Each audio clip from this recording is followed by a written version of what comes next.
Good morning, everyone. Sean, can you change it so I can see?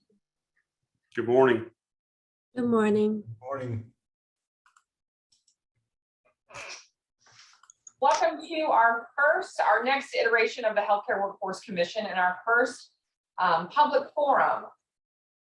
First of all, I just want to say thank you to everyone for being a little bit flexible and dynamic with our travel plans. The weather in Atlanta is quite nice today, but out of an abundance of caution and certainly with the governor's issuance of a state of emergency in preparation for any potential impacts from the hurricane, and given that many of you work in healthcare facilities in the south part of the state, wanted to make sure that you were all closer to home, as were we, in case we need to activate and participate in any hurricane relief or planning efforts through Gme or any of our additional partners. So thank you all for being flexible. Hope it saved you a little bit of travel time, but we certainly look forward to getting together in person at our next meeting, which will be in Albany. My remarks are very brief this morning. I look forward to hearing from 5 different presenters today on a number of topics that you all commented at our last meeting that you would like to hear more information about or from certain groups. And then we'll continue these presentations at our next meeting as well and see what comes out of today. I hope you found some of the additional data and information that was distributed in between today and from our last session helpful as we continue to kind of refine the data and take a look at the healthcare industry and as we start to take the turn into talking about solutions a little bit more, potential recommendations. So thank you for being here. Also special thanks to Augusta University and our partners there who were very willing to host us, and we were so looking forward to being with them, but I hope we can all make a visit there at a future date. But I'll pause there and turn it over to Sean Walker, who's our true leader, and make sure that this all happens and let her guide us through today's conversation. Thank you so much, Commissioner. I don't know about being the true leader, but I will certainly get us kicked off today. Welcome again, everyone. I am so happy to be here with you to facilitate today. Can you hear me through the computer? Yes, Mr. Lewis, we can hear you. Can you hear us? We can hear you. Can you hear me now? Yes, we can hear you.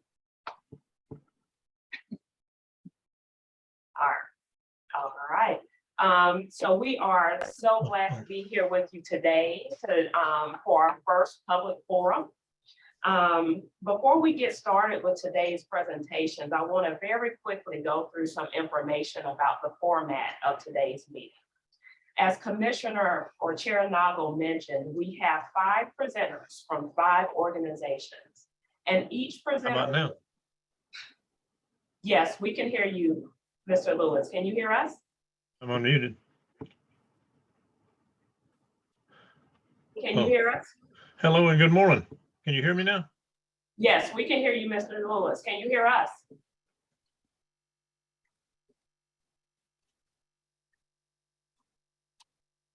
Can you hear me now? Kiana, do you mind just for a moment muting Mr. Lewis just for a moment? Sure. And we'll circle back to him. So we have 5. I'm unmuted now. Can you hear me? Yes, we can hear you, Mr. Lewis.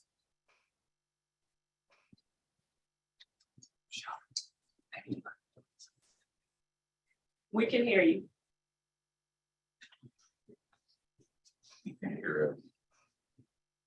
All right, so we do have 5 presenters from 5 organizations who will have up to 20 minutes to offer their perspectives on the healthcare workforce challenges and solutions. At the end of each presentation, we will pause and have a discussion with the commission members on any questions or comments they have about the presentation.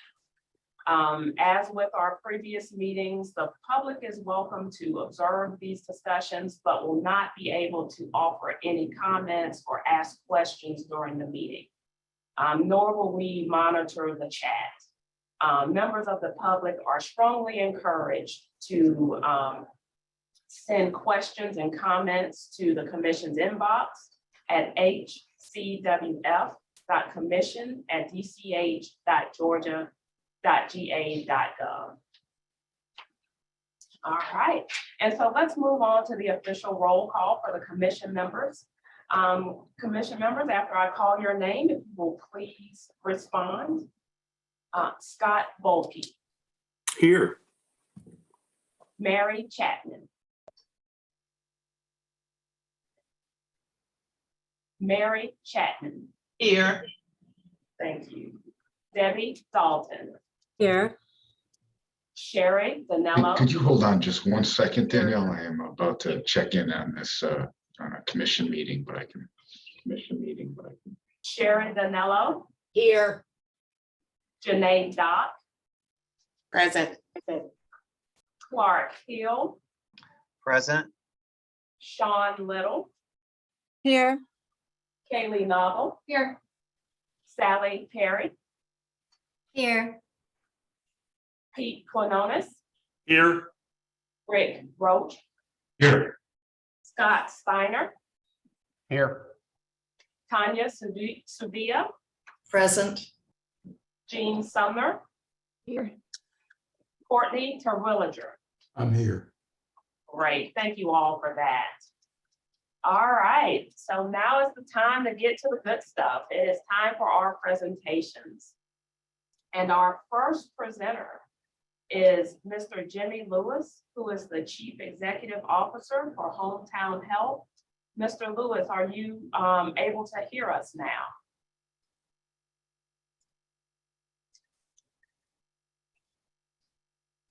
Can you hear me now? Yes, we can hear you. Okay. Let's Thank see. I got too much technology going on here this morning. That's all I hear. We completely Can you understand. hear me okay without any feedback? Yes.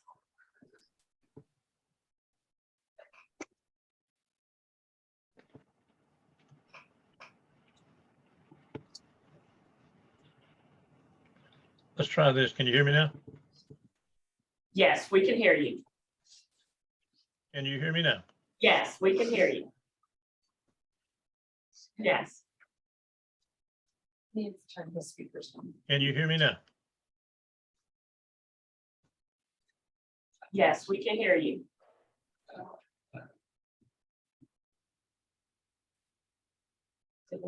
Can you hear me now? Yes, we can hear you.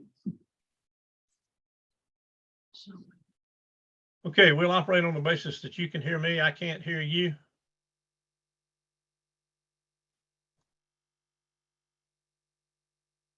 Well, let's just proceed.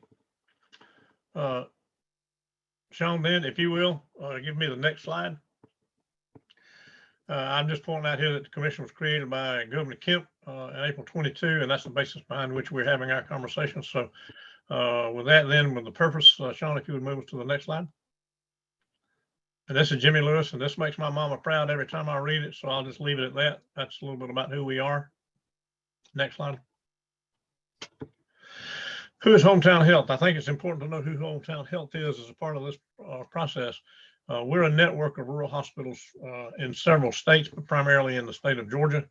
We're always looking for ways to improve processes in rural hospitals. Our specific mission is to do whatever it takes legally, morally, and ethically to make a rural hospital viable, to prevent that hospital from closing up shop, as we've had a number to have closed in the last 10 years or so. Next slide. The realities of rural health in the state of Georgia. I think it's extremely important to kind of set the stage. And I would say that healthcare and the access to quality healthcare is the lifeblood to a successful rural community. This applies to both rural healthcare and economic development. And I think it's extremely important to tie the two together. As healthcare becomes more technologically complex and difficult, it becomes both a healthcare issue and a political issue. In order to peel back just a small part of the challenges of healthcare, the following comments are offered as discussion for future planning for rural Georgia. Next slide. Some workforce topics, by no means all the workforce topics, but some workforce topics that you may find interesting. And we'll try to present the topic and the solution with them. But I call several of these care deserts. And that sounds kind of strange use of grammar, but I want to share with you some interesting things to think about. The first one is we may have in the state of Georgia an OB desert and an economic development shortfall that occurs well below I-20 due to closing OB units. And I'll show you those at the end of the presentation. We have insufficient acute care and mental health providers, provide us with major problems, and we saw this during the pandemic. We have insufficient rural hospital CEO succession plans that will lead to hospital closures due to insufficient C-suite leadership. I'll point that out a little later.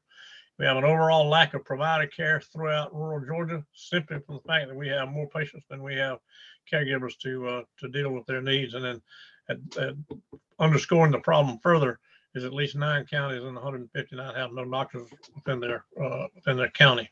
Next slide.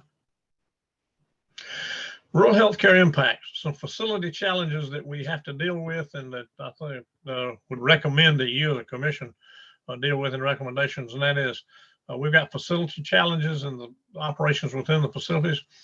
We have a lack of nursing supply resulting in many counties in Georgia have less bed capacity with lack of attending nursing capacity. We have a loss of locally trained claims and reimbursement specialists that can produce cash flow from healthcare services rendered. This is a particularly important problem because with the complexity that we've got, we have typical rural business office has 40 to 45 platforms that they've got to know. And if they don't have the understanding about how to produce that, produce the claims through that, then they can't get the cash to make the hospital viable.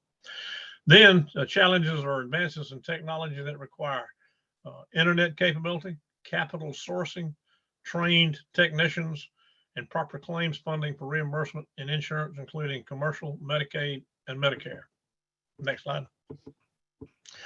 So what are some of the solutions? This thing called the OB desert is a unique concept that we have stumbled into over the last several months. And that is, we've got a situation where if we have had 12 to 14 OB units to cease operations in the last 2 or 3 years, then we basically got a situation where we have little, if any, delivery capability. And as a result, we call that an OB desert. That's basically south of I-20. And then how do we deal with that? We either do one of two things. We either accept economic starvation and OB insufficient maternal care, or budget for and implement OB subsidies to replace lost systems in at least 10 to 12 communities that have lost OB units.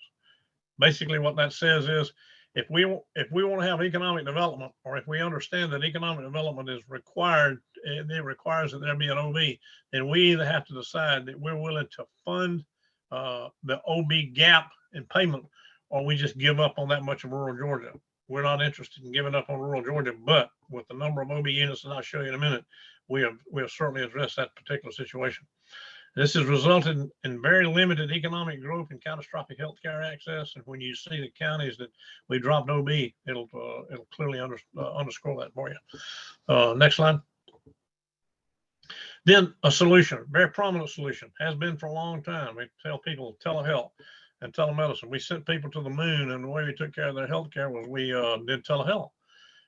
We kind of let it drop a little bit for many years, and then when the pandemic came along, we got into telehealth and telemedicine very quickly. It can be used to supplement access to virtually all non-invasive acute and healthcare. That's critically important. And full disclosure, I along with Dr. Summers serve on the Georgia Partnership for Telehealth, and we have seen the growth of, the increase of, and then the withdrawing back of this whole solution. But where we've got shortages in workforce, this is clearly a very capable unit and system to work with in getting our healthcare access to these people. It can be used to supplement mental health experts, as in psychologists and psychiatrists. It is a very user-friendly tool, and it's capable all over the state. Next slide. Interestingly enough, a workforce shortage problem is in succession planning for hospital leadership. This requires all rural hospitals. We suggest that this would require all rural hospitals applying for rural tax credits to submit 5-year succession plans for their rural hospital CEOs and the CFOs and the CNOs and the pharmacists. And one would say, how in the world can that even impact workforce shortage? If you can see what we see, the typical CEO turnover is 25 to 30% per year. Over a 5-year period, we've turned over 125 seats. And those are the people that represent continuity of the workforce, continuity of the strategy, continuity of the plan. And as we have seen CEOs go away for whatever the reason is, we've seen a major loss in healthcare access. Next slide. And then the overall lack of providers. What is the solution to that?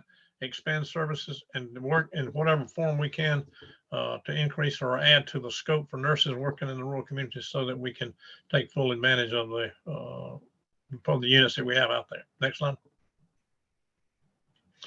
Shortage of caregivers in local rural hospitals to cover unfilled beds. We've got a situation where, and when we went through the pandemic, I was talking to our CEOs on a regular basis, and they were pointing out the fact that they had ambulances sitting in the driveway and under the portico, and they couldn't get in to get their patients out because they didn't have caregivers to take it. They had the beds available, and you all need to know that. They had the beds available, but didn't have caregivers to assign to the beds to take care of the patient. Next slide. Then from a workforce solution, one solution would be to incentivize locally trained reimbursement specialists to become certifiably educated claims specialists from an accredited reimbursement program such as Hometown Health. And this is a self-promotion, I submit to that. However, we have come to find out that if we don't have properly trained claims specialists to process the claim to get the cash, the hospital is just basically going to close. I was dealing with a hospital just this week who's got that problem, and they had 5 days cash on hand because they couldn't get the claims. We've got to figure out how to incentivize people to become educated in claims processing. And as I just pointed out here, we've got 20,000 online students, and we're doing all that we can to train these people. But after we train them, we got to get them to stay there. And it does no good to train them and then watch them go away because Walmart's paying more for what we're seeing them to be able to do. Next slide. Technology. Technology has just totally overwhelmed the industry, and it's in every category of operations. And we just feel like that we need a statewide strategy to budget and implement state budget funding, capital projects, and tax credit programs, as Georgia currently has. And this is critical to us. We can do this, and we know how to do it. It's just a matter of being able to set this up in the budgeting. Next slide. And then we got the potential future loss of at least 6 C-suite leaders in the next 2 years due to retirement and burnout. We've got to identify how to help these people, how to identify a succession plan, and how to identify the proper people to keep these rural hospitals open and going. This is a very critical situation. Next slide. The reality is rural health in the state. 8 hospitals have closed within the last 10 years, and this is where they are. And you can go to those hospitals, you can go to those counties, and you can know that that's an economic desert. When that OB system is gone, there won't be economic development to come back there because the economic development programs in incoming industries require that there be a full set of services. So this is where we have seen the loss of services. Next slide. And then the reality is rural healthcare with OB. I just went through from what I can remember in our records, and this basically represents the 12 OB units that have been dropped and no longer are in operation. This, combined with the loss of the hospitals, has created further the healthcare access and the economic development problems for rural Georgia. And unless we can figure out how to enhance these OB systems, we will not see economic development ever come back there again. And one way to do that is to set up a gap payment system, maybe even like a DISH program or something like that, to take care of communities who want to keep their OB system so they can operate. Next slide. That's quick. I presented that one as I'm not a person who does a very good job in reading PowerPoints, but that was my mode today. I'd love to have the opportunity to be there with you, but we have a thing called a hurricane rolling around, and I just appreciate the opportunity to share these thoughts with you. Sean?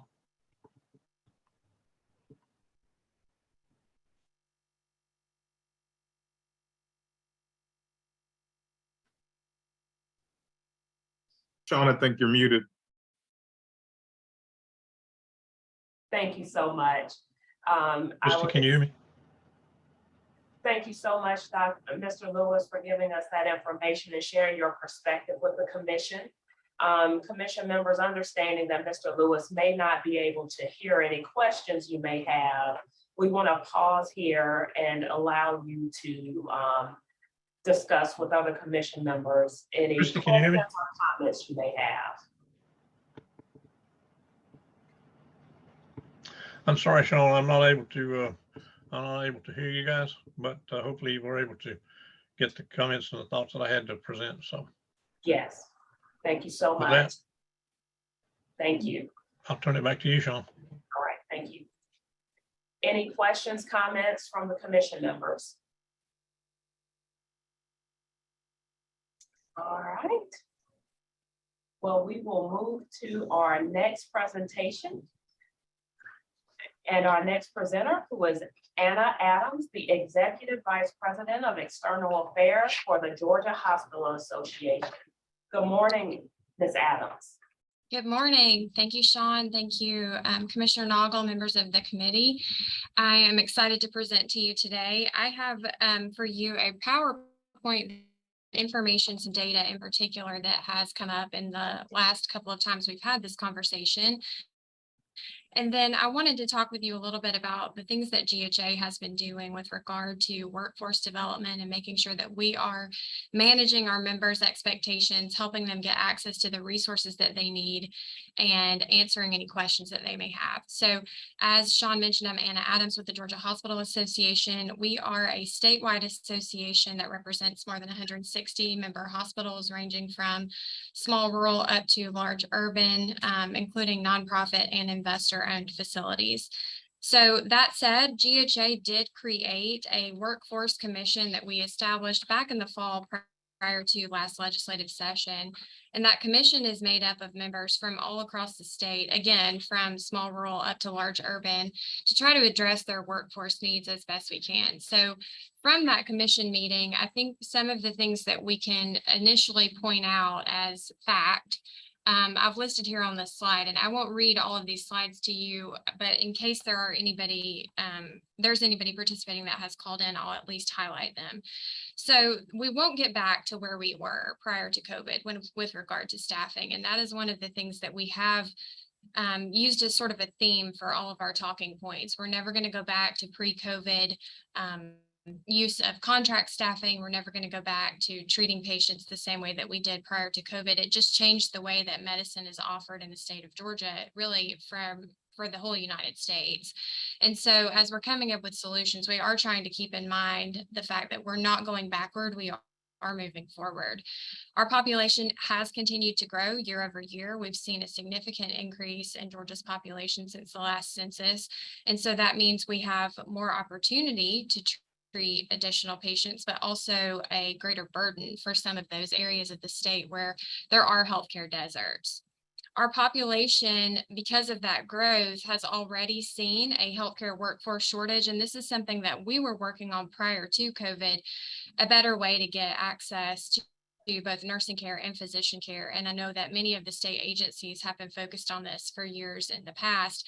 But one thing I do think is interesting as we look at the data is that we are already demanding 3 times higher contract staffing than we were in a previously what we considered bad year prior to COVID. So I've got a slide that highlights that data later on, but I do think it's important to point out that even post-COVID, we are 3 times higher in our demand for those staffing. The workforce challenges obviously are going to be different hospital to hospital across the state, rural versus urban. But the one thing that all of these facilities have in common from a hospital perspective is that they are significantly missing nursing care. Next slide, please. So I wanted to include this because I wanted to show that Georgia is not alone in this nursing shortage. So what I've posted here, these are the most current numbers as of Tuesday of this week. So these are job postings. So these are jobs that hospitals are actively looking for. And I should correct myself. These are not just hospital postings. These are every job posting in the state of Georgia for a nursing job and for a physician job.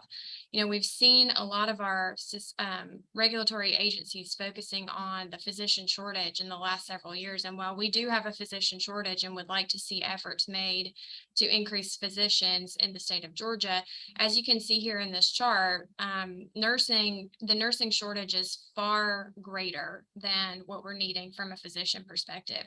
All of our surrounding states are hurting just as badly as Georgia is. So when we start to consider the outmigration of nurses, you can see that we are sort of in the Southeast, all poaching from one another when it comes to this very limited supply of nurses. Next slide, please. So the GHA Workforce Council, we did ask them some specific questions prior to getting started. And these were the types of things that we wanted to make sure we were addressing. What types of clinicians are you looking for? What challenges are you having as you're trying to recruit? What would be helpful to you as you're recruiting nurses? And what incentives are you offering? We've got some pretty robust response from the membership, and they all have a pretty sound underlying theme that regardless of what they're attempting to do, it's getting more and more difficult to get these nurses in. So I'll get into their responses to these questions in the subsequent slides. Next slide, please. I first want to go over this hiring summary. So again, this is from September 27th this week. These are open jobs in the state of Georgia. And that's 13,222 nursing jobs in the state that are currently open. This number, I should point out, is the number of jobs that can be pulled from job posting websites. However, in certain scenarios where a hospital, for example, is hiring multiple medical surgical nurses, they may not post it multiple times on their site. So this 13,000 number is very likely a gross underrepresentation of the number of jobs that are posted. This number, I think, is more significant rather than some of the other data points we've seen, because these are the jobs that hospitals are actively pursuing to try to put someone into that position. We may see numbers for, we would like to have X number of nurses in our facility, but these are the ones where they're investing their time, energy, and effort, marketing power, any kind of HR effort toward filling those roles. The hiring velocity is the percentage of open jobs that were posted in the last 30 days. So these are new postings within the last month, but I think the flip side of that is more important in that 71% of the jobs that have been posted are more than a month old. So that's how long it's taking to get nurses into positions. We're having them out there hanging out on our websites, posting, hoping that we can get some applicants, hoping that we can get qualified applicants for those positions. And it's taking more than a month. So as you can imagine, from an operations standpoint, having that lag certainly makes the decision-making and how you're offering that care difficult. The demand index is the open jobs as a percentage above or below the national average. So this is a Georgia hiring summary. This is for the entire state, but we are 29.7% higher as far as nursing openings than the national average. And then the projected days to close is how long it's taking once we've posted a nursing position for us to fully close that position and get someone into that setting. Next slide, please.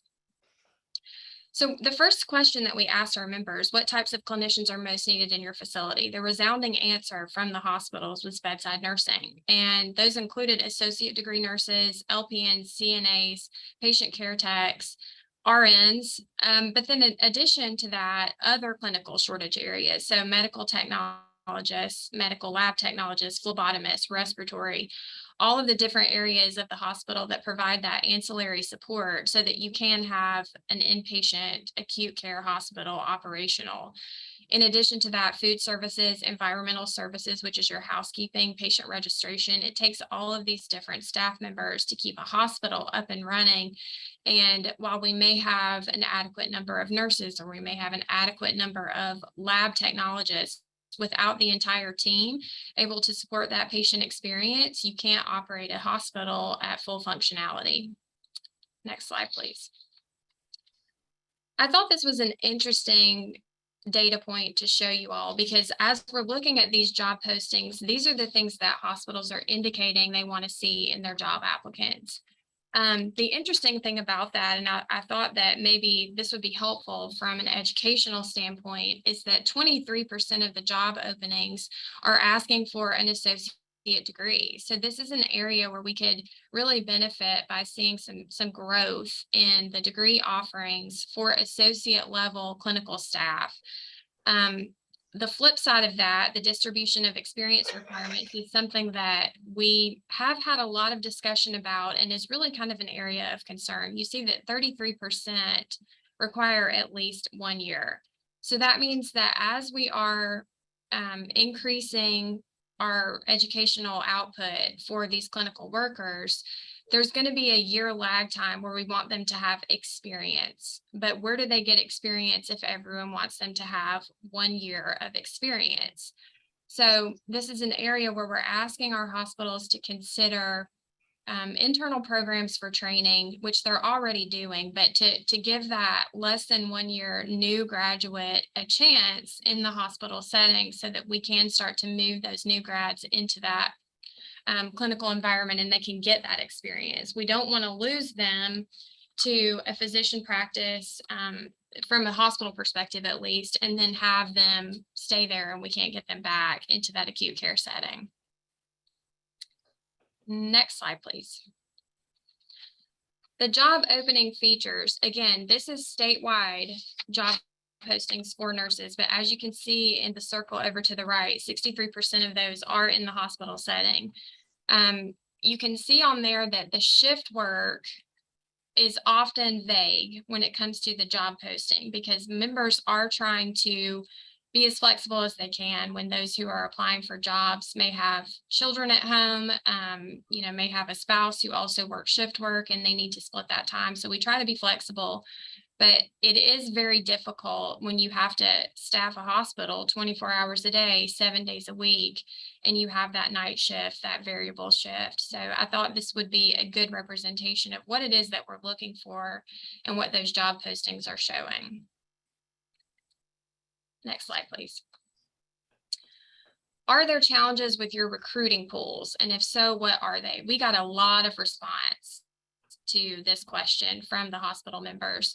Workforce preferring contract staffing to direct employment seems to be the #1 answer that we're getting from hospitals. And so the question then lies, why is that? The new generation of nurses, those who are recently graduated or have graduated maybe in the last 5 years, are preferring a more flexible schedule. They don't necessarily want to work a 12-hour shift.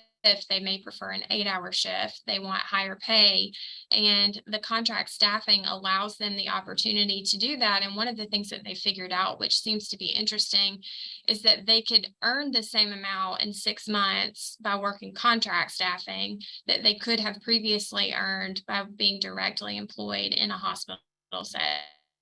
And when we consider that from an employment perspective, we obviously need to have that direct staff employment, but one of the challenges with hiring the contract staff within your hospital setting is that if they only want to work 6 months out of the year, that means you have to hire double the nurses, with the contract rate being twice as high. So you're paying for what is effectively 4 FTEs to fill 2 half-year slots.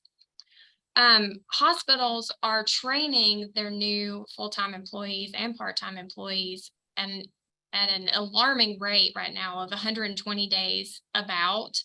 That's how long it's taking once you get somebody new into the hospital setting to make sure that they understand your electronic medical record system, they know your protocols, things like that. So even as we get them straight out of school or straight from another entity, they are requiring a good amount of training. The workforce being unwilling to locate to their area. This is a problem in a lot of rural areas. And a lot of that is because they don't want to go outside the metro area, but a lot of it too is because of the pay that is able to be offered in rural areas. And then cannot compete with other facilities to recruit workforce. That comes down to affordability by the hospital, which then comes down to how are we being reimbursed by commercial payers? Do we have the ability to offer those sign-on bonuses to our nurses, or do we not? And if we can't, are we losing any potential new hires to other facilities that may be closer to a metropolitan area. Next slide, please. This slide shows what we've seen as far as travel nursing demand over the last 4 years. As you can see, the green, light green at the bottom is 2019. And when I mentioned earlier that we've seen 3 times higher than what we considered a previously bad year, that was the previously bad year. It was pre-pandemic. So we were starting to see an uptick. That year we started out at about 5,000 being the demand, up to 10,000 in November. Right now we are sitting at about 23,000 demand for travel nurses. So that is almost 3 times higher than where we've previously seen. And I do consider right now's numbers to be sort of post-pandemic numbers. So these are the new normal. Next slide, please. The demand by area, as you can see, it is spread out all over the state. It's a little bit more concentrated in the Atlanta area, but that's because of population. But then the titles, top 10, as far as nursing is concerned, you can see what hospitals are posting. RNs, LPNs is a pretty high number as a percentage of everything that they're looking for. CNAs, patient care techs, it really closely mimics what we saw earlier when we were looking at that associate degree level nursing that is the need. Next slide, please.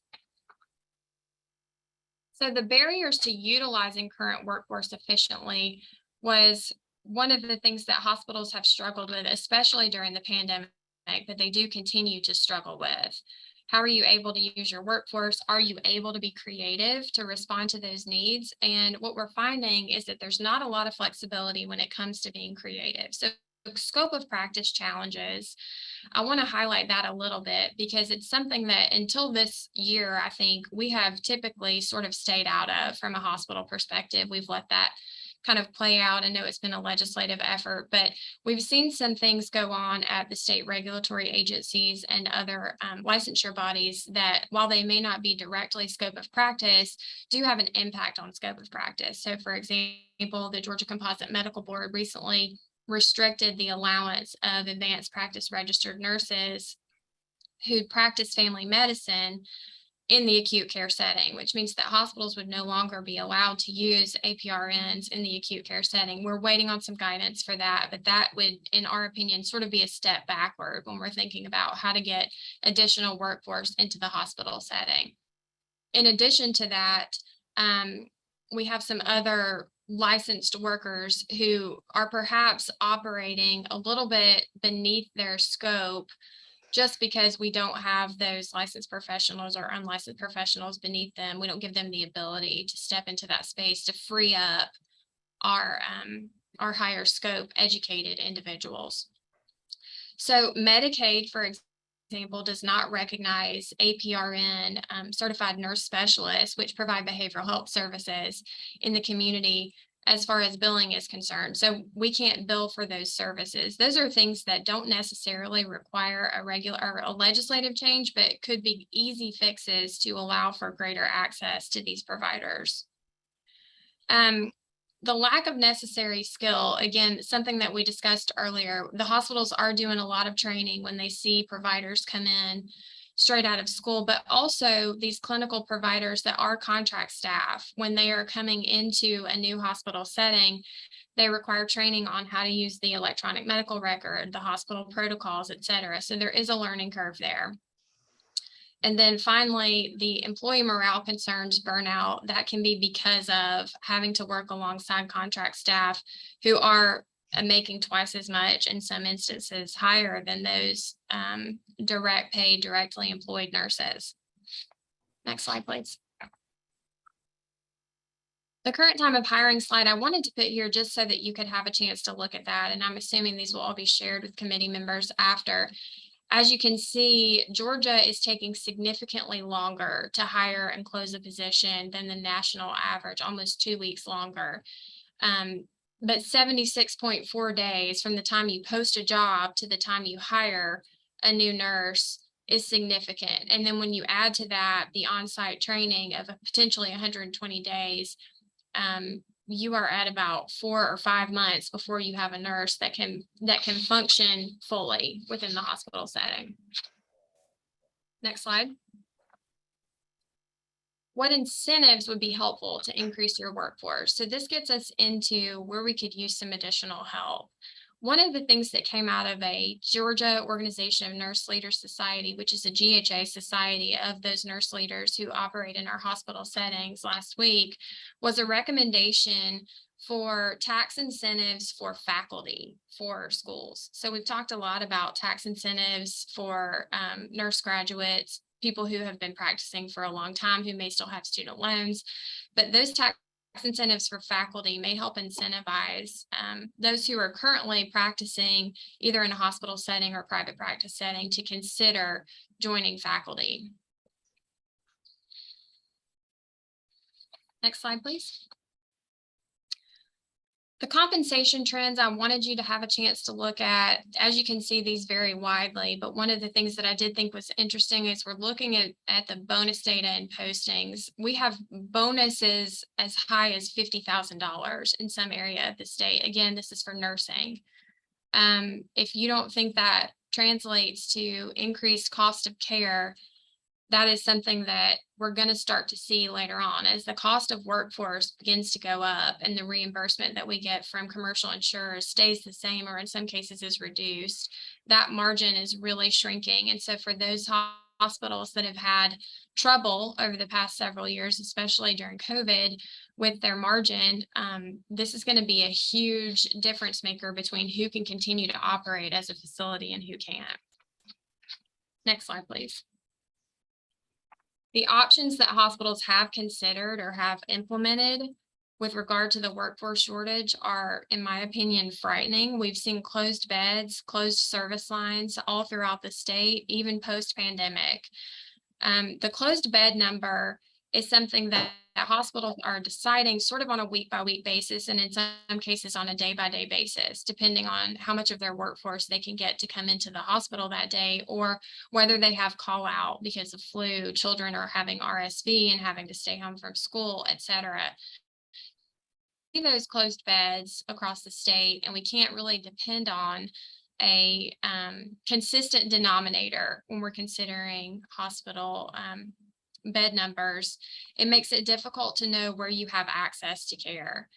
The increased number of shifts for their current workforce, now these are never forced, but they do require additional pay add-ons for hospital, which again adds to the cost of operation for these facilities. And then partnering with other community organizations for workforce assistance. I consider this one to be a positive on the list. We always want to make sure that our hospitals have access to others that they can partner with. And we want to encourage that creative approach to offering care within the communities that they serve. Next slide, please. So that brings us to the recommendations based on what we've heard from our member hospitals and what we are seeing in other hospitals associations across the United States. The number one recommendation that we have here, and these are not in any priority order, is the licensing and regulatory policies should encourage and streamline provider practices across the continuum of care. This would include scope of practice issues. So I mentioned earlier the Georgia Composite Medical Board disallowing family practice APRNs in the acute care hospital setting. We are working to have a meeting with the Georgia Composite Medical Board to try to get that clarified. The second bullet, access to affordable housing and daycare options. These are things that make it easier for our current workforce or future workforce to be able to come back and work in the hospital setting, especially on the shift work piece. Affordable housing and daycare options are some of the reasons that female nurses in particular have decided they have left the workforce altogether, or they only want to work PRN, which is part-time. So anything that we can do in the space of making sure that they have access to a housing that's affordable, not just in metro areas, but in rural areas, and childcare options. Implementing protections to ensure violence against healthcare workers. We did this a couple of years ago in the General Assembly to increase the minimum penalty for violence against healthcare workers. However, it only applies currently to emergency workers. We would love to see this expanded to all healthcare workers. There was a 2022 Press Ganey survey that cited 2 nurses are assaulted in America every hour.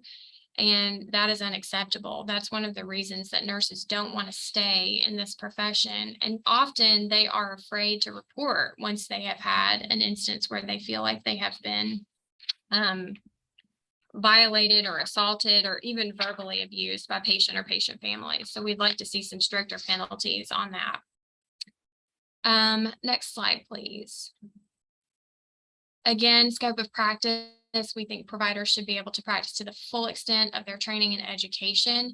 And I want to clarify that we are specifically talking about bedside nursing scope of practice. So not necessarily independent practice, although that's something that we would consider, especially in rural areas, but we are a net exporter of nurses after graduation. This could be because our nursing schools are, some of them are on the border of Georgia, and so we may be losing those nurses back to home states, North Carolina, Alabama, Tennessee, but we want to have a way to keep those nurses in the state of Georgia.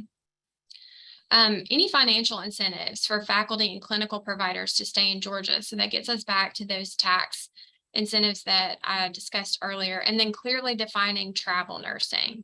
This is an item that I do want to take a minute to talk about. Travel nursing right now in the state of Georgia, although it's not supposed to happen, we do often see nurses who will take a travel contract and be assigned to another hospital that may be 10 miles down the road.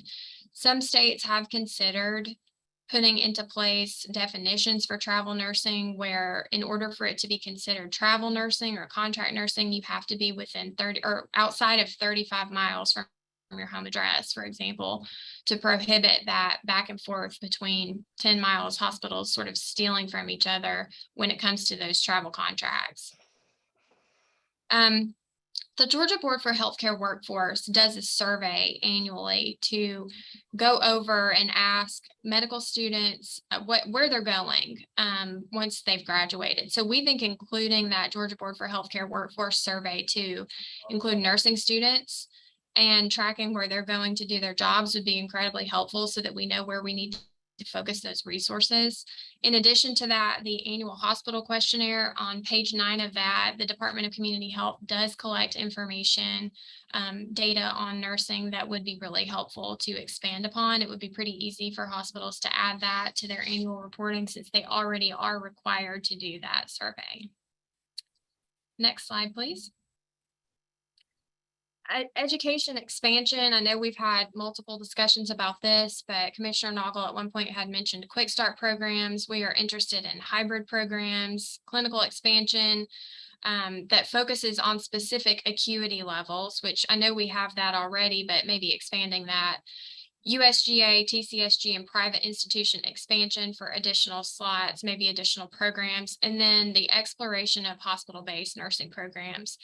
Many of our hospitals do have partnerships with other organizations and institutions close by to allow for that training to happen within their facility, but any kind of statewide approach that to allow or incentivize that would be fantastic.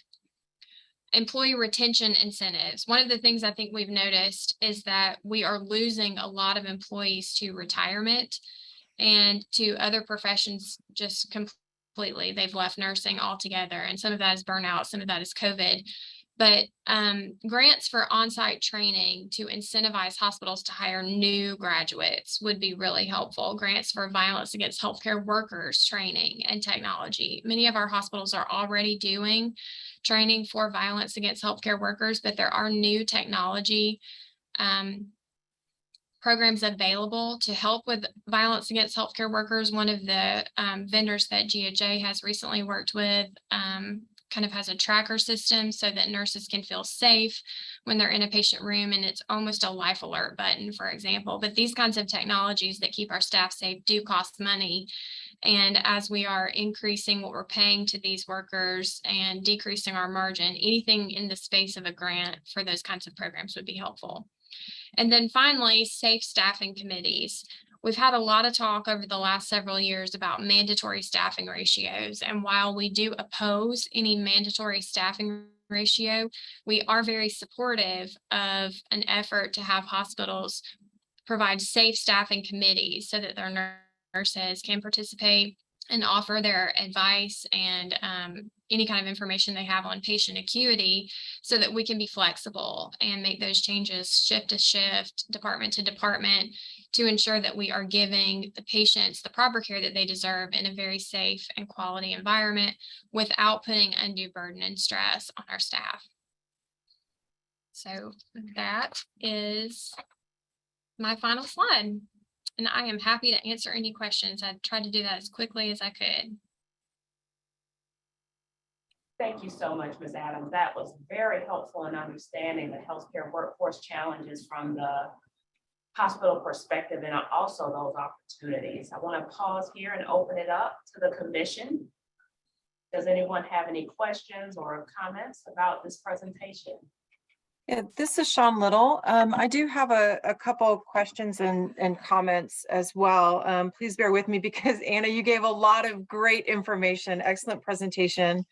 One of the things in talking with specifically travel nurses and speaking with them, my initial thought was they were just looking for money and that's why they were kind of going into that space. But after having more conversations with those groups, one of the things that we were hearing is they really wanted the flexibility of schedule and they wanted to have more say in their, staffing ratios, their acuity, patient nurse ratio, looking for time off. They were looking for not required extra shifts. I know you said that they're not necessarily mandatory, but if you're on call, and we had a couple nurses saying, they would get off their shift and before they even, crawled in bed to, rest for the evening or the day, they got their call saying, yes, go ahead and plan on coming in. And so they're having to do those extra shifts in the on-call space. And then also looking at patient safety. And so in having those conversations with the travel nurses, it kind of went along with some of the things that you were saying here as well. Has there been discussion with the hospital association pairing with some of the travel agencies to kind of really, or the travel nurses to really get a good understanding of why they're moving to that modality and what it is that hospitals can do to kind of help alleviate that or to bring some of those positive things into the hospital settings so that they won't feel the pull to go into those areas to have the safe staffing, to have the safe patient, scenarios, and, to have those times off and flexibility? Yeah, so that's a great question. We have actually had conversations with one specific agency that we partner with to help hospitals when they need access to contract staffing. There's sort of a pool of agency resources, and they're seeing the same things that we're seeing. I feel like COVID has changed the way that nurses are approaching working, especially in the hospital setting. And so they have that flexibility of getting to work half the year for the same amount of money. And what we're seeing a lot is the younger generation is preferring contract because they get to go to other states and live for a little while. They only have to do it 12 weeks at a time because that's usually the length of their contract. And so I think it's possible for hospitals to consider creative ways to maybe have their own staffing pool internally. I'm sort of thinking on the fly here, but if hospitals have the ability to do their own pool internally, they can offer potentially those contracts at a more apparent interval, 12 weeks, for example. But I just don't know if if we have the volume of nurses to be able to make that work statewide.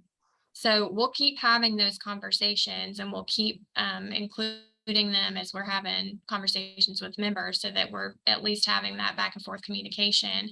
But one of the biggest concerns that I have right now is as you mentioned, the safety and quality when you have a contract staff member who's going facility to facility that have different EMRs, different hospital policies, and what that's doing to morale. Yeah, thank you. Two other, I love the idea of a hospital-based pool, kind of similar to the float pool, that they've had. I'm not sure if a lot of hospitals still use that. The other two items, one was just a statement. I know that there was discussion in legislation that is looking to try to require or mandate nurses during renewal of their license to provide answer questions similar to what you were talking about earlier as far as getting that workforce data out there. Right now it's optional. So I do believe that's also a solution, is to make that mandatory versus optional during license renewal. And even, maybe new licensure when they're testing for the first time. And then the second thing, or the last thing, was in reference to capacity for nursing programs. Now I manage a nursing school, so that's my space, right? We can increase capacity all we want. The challenge is faculty. Just as there's a nursing bedside shortage, there is a shortage in nursing faculty as well. So thank you for bringing up the incentives to help with that. I would also like to maybe make another suggestion for the hospitals to consider how can they help staff faculty, maybe promote adjunct, promote visiting professors. I've talked to a couple hospitals that are actually hiring clinical nursing staff, and their whole role is to work with nursing students that come into their facility. So that takes some of the financial burden off of the schools as well. And they can do that. And I think working with the Board of Nursing to solidify what that process would look like, because right now there's a way to do it as affiliation faculty, but I'd like to see more work in that space as well. And then also understand there's limited capacity for clinical. So because of the agency nurses, because of the large turnover, because we're increasing new graduates, there's limited nursing staff to precept nursing students. There's limited capacity on the units because they are closing some of the beds and decreasing the size of clinical groups that can come. So I do think that's an area to look at as well, because we can say increase capacity of schools, but if there's no place to teach them and no one to teach them, that's a challenge. So thank you for the time. I appreciate the presentation. Well, I appreciate the opportunity to partner with you and the other schools as well, because if you see a model that's working, we're getting questions all the time from hospitals about ways that they can partner with their local institutions. And so these ideas, I'd like to share them wherever we can. Absolutely. Thank you. Thank you both for that conversation. We have several hands raised, so we'll start there with Tanya Sudhia. You have a question? I thank you for the opportunity, and enjoyed your presentation and the information provided. And I wanted to just mention for a moment and applaud the initial efforts towards addressing scope of practice issues in our state, and would also like to encourage Georgia Hospital Association to partner with academic institutions and further examine the preparation and comparison with other states, and where many of our graduates are leaving us from for that very reason, and how we might better be able to retain some of our graduates in the state with that expanded scope of practice to what you mentioned, as well as in other areas, including our CRNA. So thank you for the opportunity, and look forward to further dialogue. Would love to. Thank you so much. Debbie Dalton. Thank you. Thanks for the great presentation. It was very comprehensive. I really appreciated that. I did want to ask about a comment that you made. It says that the Georgia Composite Medical Board recently disallowed family practice APRNs in the acute care hospital setting. I am a member of the medical board and a past chair, and it's not exactly a correct statement. I will tell you that we had the National Nursing Board come to speak to us about it, and talk to us about how they felt that we need to rethink about the education for the nurse practitioners who are super valuable. I mean, I can't even speak highly enough about most of the nurse practitioners that I know. So I do think that we need to look at that, but we're not really disallowing the family practice APRNs from being able to do that. We're upholding what the National Nursing Boards had told us about. So I do think, we would love to have you come and chat with us as well too, so we can figure out how we can make that a better position for the nurse practitioners to be able to, offer the care that they're able to provide for our patients. So I do think that that's a concern, certainly, but we need to also look at the educational system and how we can get the nurse practitioners maybe up to speed. If they're trained to be family nurse practitioners, then maybe there's a fast track way that we can get them up to speed to be able to do more acute care work inside the hospitals. And so I do think we need to partner all of us together to make sure that that happens for the people that we need to have in place to provide that care. I appreciate you saying that, because that has been an area of concern and confusion. And I think the question really falls to what happens moving forward with all those who have been practicing in that setting. Are they suddenly disallowed? Is there going to be a grandfathering? So those are the kinds of things that we would love to talk with you about. Right, absolutely. Thank you. Thank you too. All right, thank you both. Mary Chapman.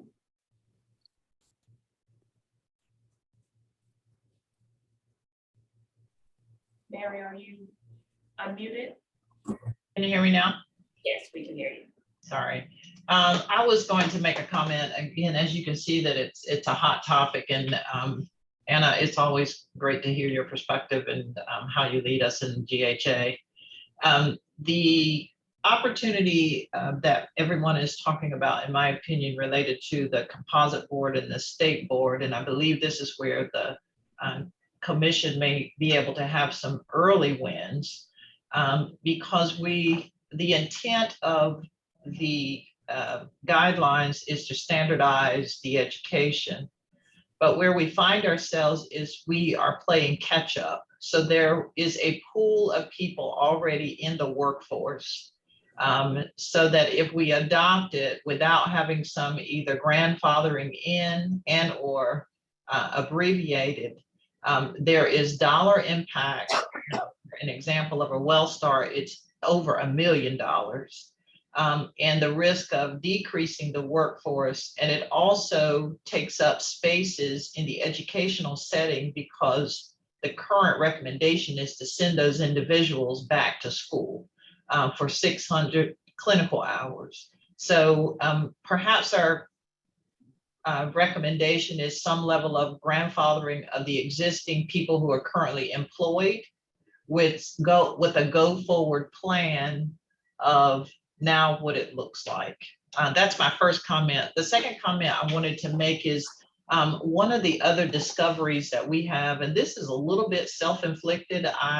So I'm a hospital leader, I take full responsibility for this, but I believe that it perhaps is not just unique to our health system.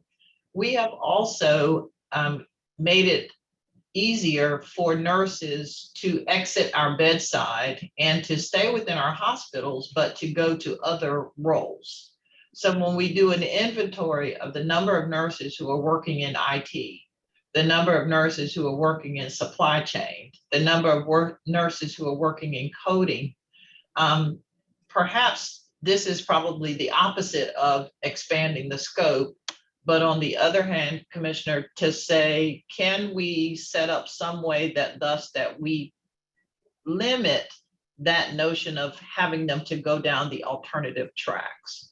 And because if we do it at one place and the other hospitals or in our state don't do it, then we run the risk. They say, okay, well, those opportunities are not available there, but I'll just go down the street and apply for a supply chain. So those are the two comments I wanted to make.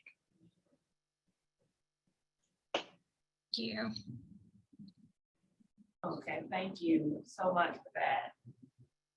Sherry Danello, Yeah, thank you so much. That was a great presentation, and I endorse all of your recommendations, but I have a couple of questions about the data. Excuse me. Do you have any data that you can break down a little bit more, those licensed registered nurses in our state that are of working age that are not working, so that as we begin to address flexibility, we can target that group? I personally do not. The data that I have today is all data coming from job postings, but I do think that the state potentially has some via the licensing board on who's employed and who is not, but I may need some correction on that. I can check into it. Okay, and then my other question really has to do with that time to fill. And so do we have any data on where the bottleneck is? I mean, is it because people are not applying, or is it because we're slow and sleepy and we just haven't closed the deal? So one thing about that data that could potentially be skewing those numbers a little bit, and we've encouraged hospitals not to do this in their HR practices, but if they are, for example, they need to hire 6 ICU nurses, if they've only posted it once, because it's duplicated to post it 6 different times on your website, and they hire 1 or 2 or 3, but they don't close the job out and then repost it, it could make it seem a little bit longer than it actually is. And so there are some glitches with how this data is being reported. So we're just trying to make sure that our hospitals understand that the way you're reporting, or the way that you're posting rather, these jobs is going to have an impact on the kind of data that we're collecting. But the flip side of that is if you are taking it down and reposting, that's a big HR burden, administrative burden to have to take it down, repost it, make sure you're updating all that. So we're sort of split somewhere in the middle on that data point. Okay, thank you. And then my other comment has to do with the educators on the workforce on the commission. And that really is for those of us that work in hospitals, health systems that are not academically connected, but do have the ability and the credentials to help with education, then I would just encourage us to really consider joint appointment in some way, so that we are recognized for the educational efforts that we provide. That's it. Thank you. Okay, thank you both for that. Janae, Doc? Yeah, so actually Sherry just asked the question. I was curious about that time to fill as well, and kind of what was did we ever look to identify what that holdup was with that? But I do agree also with the scope of practice of nursing for our APRNs. I agree with that, but also nursing as a whole. I think it would help if nursing, bedside nursing and practice could be recognized for the specialty that it is, because it is a specialty that contributes to the outcome and the care of the patients. Nursing has long time been considered as a labor. It's a labor expense. It's something that just bottles up into the DRGs or the care of the patient. But it could be if nursing was recognized as a specialty in the important practice that it is, maybe that encourages nurses to remain at the bedside. Maybe they don't start looking for all of those informatics or supply chain or all those other types of positions. If we could do that. Now that's a long time coming and things that you would have to do down the road. I don't think this commission could fix it. But it's definitely something, just as a comment, something that could help in the long term for nursing to be recognized for the specialty that it is.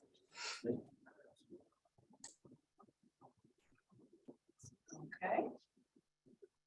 Any other, thank you for that, Janae. Any other questions or comments?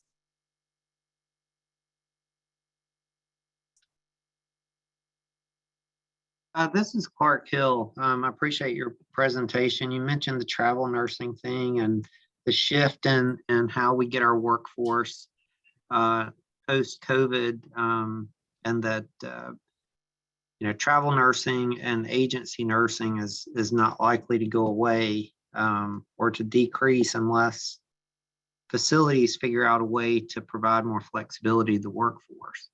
Are you guys seeing a decrease report from your members in the amount of agency nursing? And are we starting to see some normalization in how much the agencies are charging hospitals?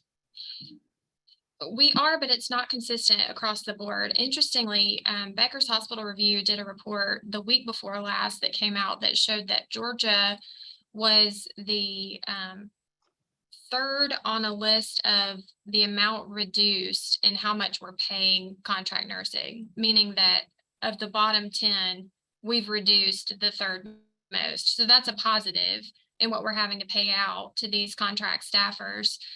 Some hospitals in the state are no longer reliant on contract nursing at all anymore. Some are heavily reliant, but again, that's kind of an equalization of the market, because those that are able to offer all of those sign-on bonuses, et cetera, are going to be less reliant on the contract staffing than those who are not. I mean, some of that, what I'm hearing from facilities is to get agency out, they've had to make the tough decision to close units. Nursing homes are reducing census intentionally. I've heard from a couple of hospitals that they've closed units just so that they could consolidate staff. And it's interesting that you brought that up. One of the problems with that is as nursing homes are having to reduce because of their own staff, hospitals are having difficulty discharging to post-acute care, which means our inpatient beds are full, which means our ED is full and we can't push up to inpatient, which means EMS is waiting on our wall with patients, which is backlogging the entire first responder system, all because we don't have enough workers. Okay, thank you.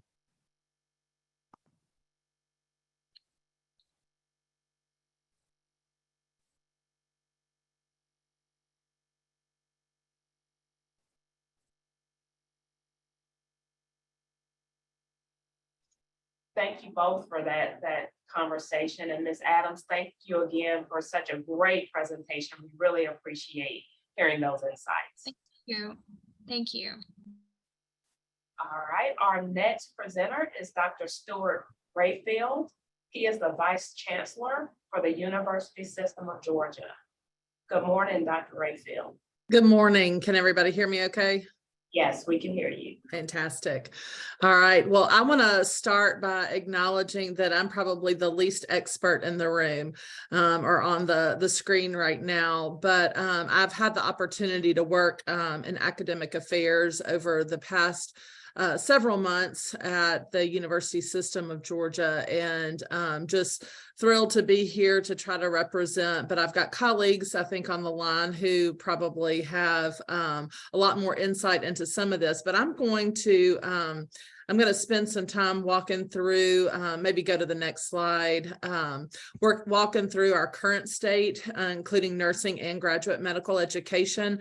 Very briefly touch on the need, although I think Anna has very well articulated the need across the state. Talk a little bit about how we're meeting the need, and then some of the innovation that we're talking about within the University System of Georgia on how we can better meet the workforce needs in healthcare. So next slide, please. This is just a compilation of the 20 institutions that currently offer some sort of nursing and medical education. We will be adding another one, Fort Valley State University, to this over the next year. Next slide, please. But I want to give just kind of a quick overview on what we're seeing in our system. So from an undergraduate perspective, you can look over time our enrollment our degree awards. So those folks who have graduated. We're putting out about 3,000 undergraduate pre-licensure students a year, and then at the graduate level, about 719.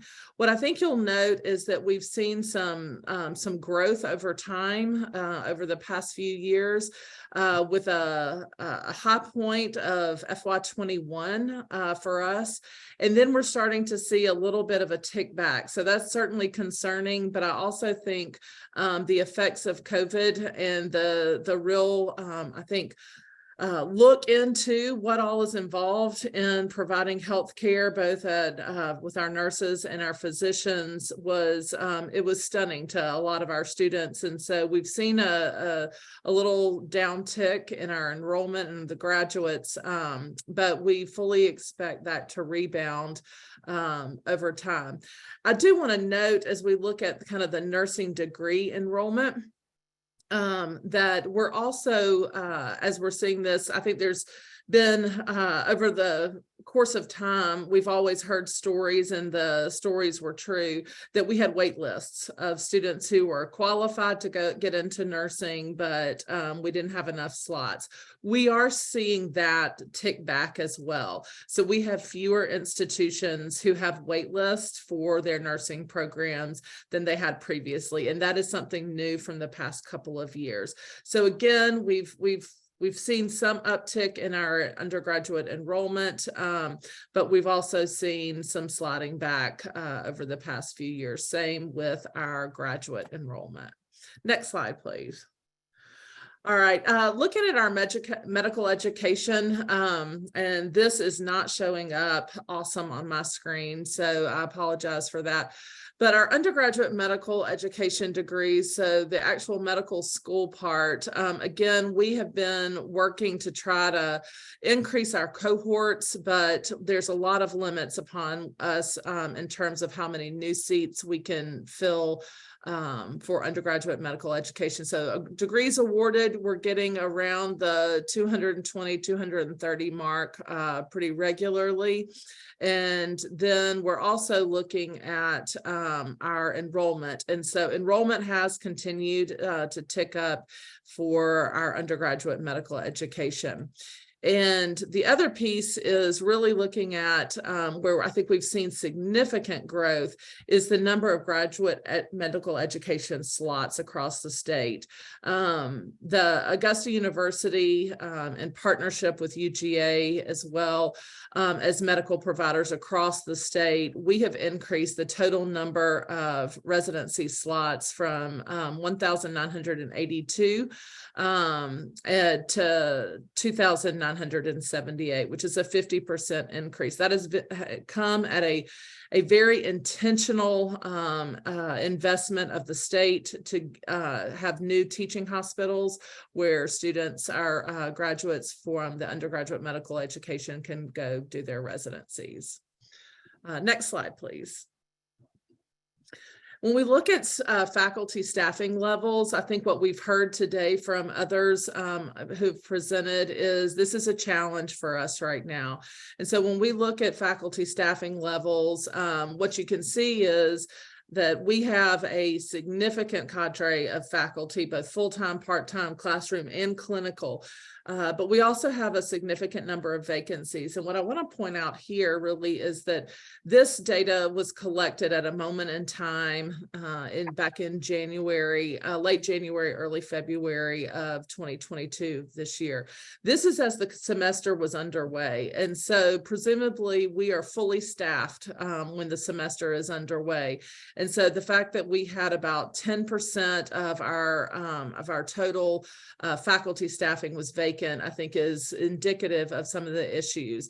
As we move into off semester cycles, those numbers tend to increase. So, but we are so thankful to our part-time clinical faculty. You can see that from a numbers perspective, they are our largest numbers. Our full-time classroom faculty as well have just do a tremendous job. And those are nurses and nurse educators who've gone out of the profession in many cases to sit in our classrooms and teach future nurses. All right, next slide, please.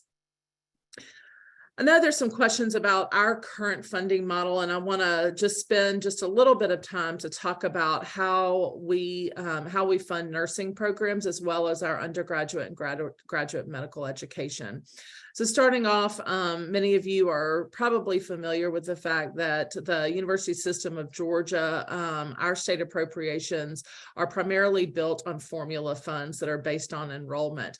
Not all courses are created equal, and so but nursing funds are at the STEM level, which is one of our higher paying levels. So a significant amount of our funding for nursing programs comes from our formula funds. Obviously, it also comes from tuition.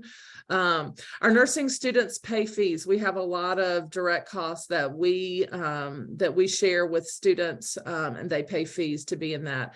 And then we have been very fortunate. I think this has been mentioned by Anna as well, that there are a lot of private partnerships with our institution nursing programs. A couple of examples, and certainly not reflective of all of those partnerships. Kennesaw, the College of Coastal Georgia, Georgia State, and the University of North Georgia, and I'll talk a little bit about those in a moment. But those private entities, mostly hospitals, have infused significant dollars to be able to increase capacity in nursing on those campuses and others. In terms of our undergraduate, graduate medical education, they also receive formula funds. The graduate medical education formula funds are paid at the highest level, and they did recently go through an increase. I believe it was 10% over about 3 years. Those programs are also funded through tuition fees, private partnerships. We have also had a lot of state investments, both one-time and ongoing, especially to ramp up the graduate medical education residency slots. Once those new teaching hospitals transition and have students who are serving as residents, some of the cost of that transitions to the federal government, but in the ramp up, the state has done some significant investments in our graduate medical education. All right, next slide, please. All right, need for nurses. I'm not sure that I need to go through this. I did pull this information from the Georgia Department of Labor. It's very small on your screen, but I think the general consensus is that we have a nursing shortage, and not only do we have a shortage now, but we are projected growth by about 18% in positions related to registered nurses. Next slide, please. For physicians, it's a similar picture. We have significant increases related to various specialties for physicians over time. We will continue to look at those, but some of our highest are in psychiatrists, you can see, as well as general internal medicine and family medicine physicians. Next slide, please. The other group of healthcare providers outside of nurses and physicians, which includes some of our pharmacists, physicians, assistants, nurse anesthetists, nurse practitioners, are seeing the same thing. You know, upwards of 37%, 41% growth. Our nurse practitioners are anticipated to see 78.7% growth over the next 10 years. All right, next slide, please. All right. So how are we trying to meet the need? And let me say, we've got a lot of room for growth. We recognize that, and there's more that we will need to do along with our partners in private institutions as well as the Technical College System of Georgia. But how we've met the need, it has been really through some investments from the state of Georgia. I mentioned earlier, the state invested a little under $20 million recently to grow those graduate medical education slots. So we are recruiting students, residents from outside of our state, not just from inside the state, to do their residencies here. we are seeing a pretty significant number of those, 52% of those who come in from out of state are staying in state once they finish their residency. For students or for doctors and physicians who complete their undergraduate medical education in Georgia and their graduate medical education in Georgia, we are retaining those at 72% in the state. We're also working on some new programs. I'll talk about two of those, again, highlighting some public-private partnerships and some credit for prior learning. Next slide, please.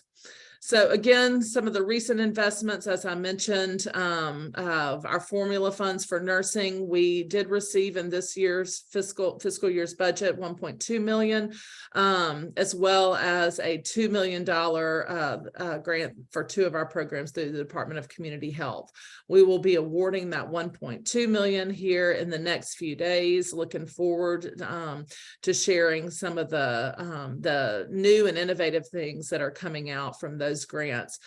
Through those grants, we will increase our capacity by 209 slots. Some other recent investments, I mentioned the $20 million startup for the expansion of Georgia medical education, but also the Augusta MCG 3+ program, which is incentivizing physicians in rural Georgia. There's been an $8.7 million in FY23. We also, as I mentioned earlier, received a 10% increase in the graduate medical education hourly credit hour rate over the past few years. All right, next slide, please. All right, new nursing programs. We're excited. Fort Valley State University will be rolling out a new Bachelor of Science in Nursing program. We are thrilled to have another institution beginning to invest in nursing education. We think they will be a great site, both because of their HBCU status, but also because of where they're located in Southwest Georgia. Also, Georgia Southwestern State University, they currently have a BSN program. They are going to add an ASN program, and they are ramping that up. And so we look forward to those adding additional seats as we move forward. All right, next slide, please. All right, the new Gme Slots, as I've mentioned several times, this has been a huge undertaking that has been very successful. But just so you'll see the number of new programs where we will have slots, we've got 31 of those. And then we have for a total of 796 new residency slots in the state. Additionally, from this, some private entities and some hospitals have chosen to do some of this on their own as well. And so there are actually more sites and approved locations beyond what we've been able to accomplish through Augusta University. Next slide, please. I do want to highlight some of the public-private partnerships that we're seeing. Kennesaw and Wellstar. Wellstar recently gave a $6 million gift to Kennesaw in order for them to double their nursing capacity over 5 years, I believe, and that is going strong. They are on track for that. I think they are in year 3 of that. College of Coastal Georgia recently announced a $2 million gift from Southeast Georgia Health System that will allow them to continue to partner, increase capacity, help with faculty salaries, as well as some equipment needs. Georgia State University and Grady Health System have partnered for a very significant gift that also is going to allow them to significantly increase their capacity. Phoebe has been a generous supporter of Albany State University, Fort Valley State, giving gifts to both of those institutions, and all of these organizations, these hospitals have been very generous with as clinical placement sites for our students. Next slide, please. And then the other thing that we're working to do to be creative is how do we award credit for prior learning? And so Dalton State, and these are just 2 examples. This is not exhaustive, but Dalton State College has a bridge program for LPNs and paramedics. to receive their RN degree, but it allows them to really build on the education that they've already received. Same for College of Coastal Georgia. They're working on the military medic EMT to RN degree program that would quickly allow folks who have training as a medic, both in the military and just as an EMT, to transition into being a bedside registered nurse. All right, next slide, please. Some other things that we're looking at in terms of innovation. And when I talk about innovation, the other thing we have to keep in mind is that we do have accrediting standards that we have to live into, as well as Board of Nursing expectations. But we're looking at some accelerated programs. So traditionally, our nursing programs have run 2 semesters a year. Many of our institutions are going to start running on a 3-semester per year program. So they won't be taking the summer off. Those are considered our accelerated programs, both at the BSN level and at the ASN level. Many of our institutions are adding additional cohorts thanks to some private gifts that they have seen from hospitals, as well as state funds. Second degree programs, so taking people who have bachelor's degrees already, they've already finished their core curriculum, and getting them through as a second degree, as a second opportunity to go into a pre-licensure program that can be completed within 1 year. Again, utilizing different beyond just the semester. Looking at the summers as well as modules. So we're looking at some satellite campus opportunities to be able to do new programs at some of our satellite campuses. Dalton is looking at that right now on their mountain campus in LJ. We're looking at some weekend cohorts, again, to offer flexibility. As Anna has noticed, our nurses are looking for flexibility, as are our students.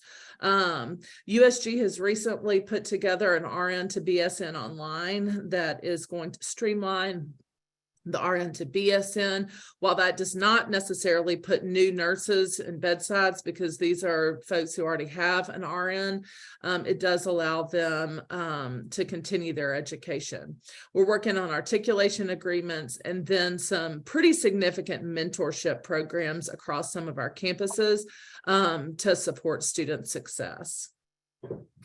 And next slide, please. And then just some other considerations as we think about potential solutions moving forward. We've got to be able to address issues around faculty recruitment, retention, and salaries. And I think Anna's done a great job of talking about some of the needs there. We are also in competition with the hospitals as well as the traveling nursing programs. And so trying to really recruit faculty, quality faculty who are qualified to come and teach is critically important. And I can't state enough the impact that COVID-19 has had, certainly not only on our nursing programs, but I think just on the attractiveness of nursing as a profession. Again, I mentioned earlier, I think we all got to look into how hard those jobs can be. And it's had an impact on our ability to recruit students into those programs. Funding is always an issue, but it's something that we're trying to think creatively about. We're so fortunate with the partnerships that we've been able to develop, not only at the state level, but also with some of the private organizations and hospitals throughout the state. Equipment continues to be a need for our campuses, whether it's simulation labs and various pieces of technology. And then student success, ensuring that students who are admitted into our nursing programs can be successful and putting in the support programs around to allow them to be successful is going to be on us, and certainly something where I think we can see some improvement. And I believe that's my last slide. And so I am more than happy to take questions with the knowledge that I'm a jack of all trades, master of none. And for any of the questions that I can answer, I'm more than happy to take those back. Thank you so much, Dr. Rayfield. We do have some hands raised, so I'll turn it over to Scott Steiner for the first comment question. Thank you, Sean. Thank you, Dr. Rayfield. Appreciate the presentation today.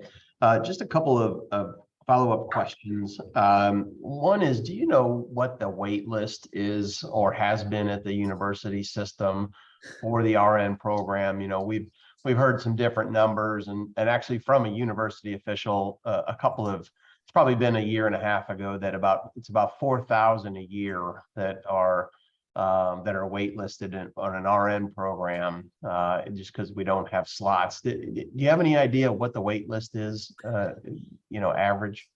Yeah, so it's changed significantly, and that statistic may have been true in the past. It is not true today. We only have a handful of institutions right now that have wait lists, and of those, none of them are over 100 students. And so we have been talking about how we can take some of the excess demand and apply it to some of the institutions that really are not filling all of their spots right now. So we have the majority of our nursing programs right now have not filled all of their seats that they have capacity for.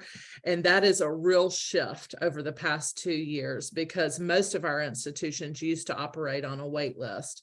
But that is not the case today. Some outliers around that, Gordon State College, Dalton State College, they both continue to maintain a wait list, and they range anywhere from, I believe, 24 to 85.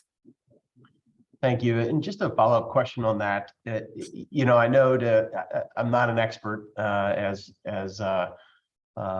Sean Little would be, or others, but as we think about kids that are young adults that are interested in a nursing program, often to get into the program, it's what my understanding, it's really two things. It's the GPA and it's the TEAS exam. Is there thought in order to create more demand? I would imagine there are a number of young adults that are, you're right, they're just missing it, maybe on both of those, to provide them additional resources to prepare for the TEAS exam, to consider reducing the GPA requirements in order to, fill and expand nursing programs. And I know there's always a balance there. These aren't they're demanding coursework, and but at the same time, has the university system considered either one or both of those, assisting with the TEAS preparation and lowering the GPA requirements? Yeah, actually, a lot of our institutions are doing some sort of assistance with the TEAS testing. But the other thing that they're doing right now is really trying to take some of those courses that are perceived to be very difficult, A&P and organic chemistry, to name two, and really trying to put some support around those, because those tend to have a great impact on overall GPA, but it's also foundational learning for students who want to go into nursing programs.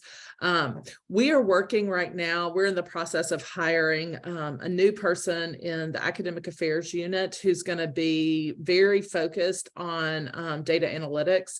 And one of the things that we're going to be looking at once that person is hired is where by institution, where are those bottlenecks and those areas where students are struggling, and how can we put things in place to help support them and get them through whatever those barriers are, as well as, again, trying to incentivize students who may not get into a nursing program at one institution to consider nursing programs where there is capacity as well. Thank you so much, Dr. Rayfield. And just encourage you to continue to lean into healthcare organizations. Phoebe's, where I represent, has continued to have that outreach, looking for ways to do all those things, provide resources. Maybe it's in facility or equipment or faculty. And we continue to look for more ways. We've got to get more folks into the pipeline, and we want them to be successful. That's why we think ASN programs are especially helpful. And because not only do we want them to stop there, but we'll help bridge them back the BSN as well. So thank you for your work and your presentation, Dr. Rayfield. Yes, thank you. All right, thank you both. Janae, Doc, you have questions or comments? Yeah, I did. I just had a comment, and thank you, Dr. Rayfield, for that. That was great. I love to hear what our university system is trying to do for our education to help feed that pipeline, as Scott said.